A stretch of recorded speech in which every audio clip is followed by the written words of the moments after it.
And I feel like sometimes like religion goes in like peaks and waves, Right. and I think there was a wave of atheism back then, and Hollywood was very non-Christian, to put it mildly. Yes. It wasn't the Christian themes in films were never promoted. Yeah, it was absolutely right. It's not as bad now in that sense as it was in those days. And I think that part of it, what frustrates me is that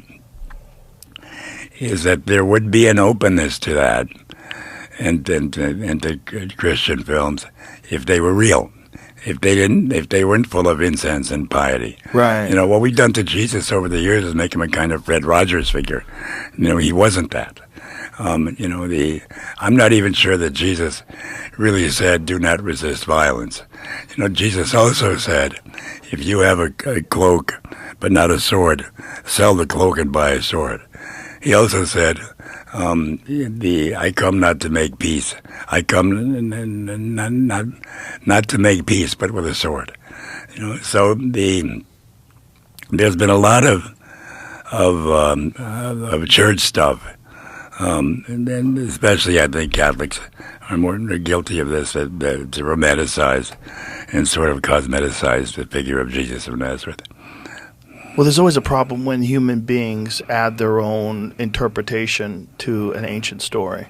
And, Absolutely. And do it to fit their own narrative.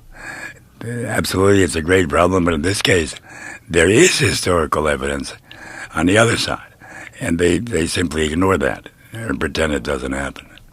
The Gnostic Gospels are full of so-called revolutionary things, and the truth is that the Gnostic Gospels were written 40 years after the death of Jesus, whereas the Synoptic Gospels, the ones that the churches have accepted, were written 80, 90 years after the death of Jesus.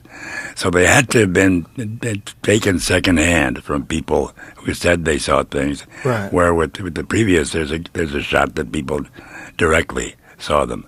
The people in the church Gospels who were named like Matthew, Mark, Luke, and John were not the people who were in the Gospels as Matthew, Mark, Luke, and John. Then nobody knows who wrote them. They took with those names, but they were not those people. Really? Yeah. I had no idea. Absolutely, no doubt. Even the churches admit that at this point. Whew. 2,000 years is such a hard time for us to conceptualize, to put into our head Yes. as to how much time has passed. Yes.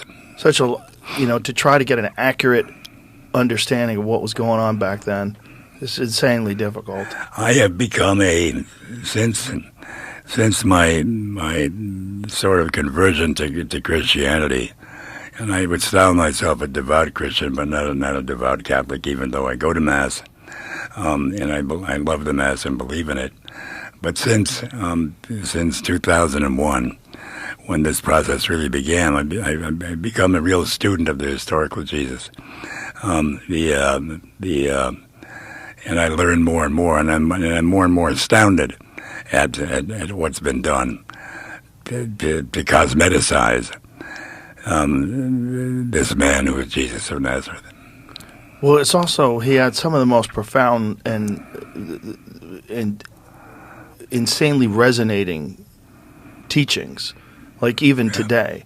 The words that he spoke 2,000 years ago, there's still today people, I mean, they resonate with people, and if you live your life by the teachings of Jesus Christ, you will be a better person. Yes, you will. It is a great framework to live your life. Yes. Which is incredible when you think about a person that lived so long ago.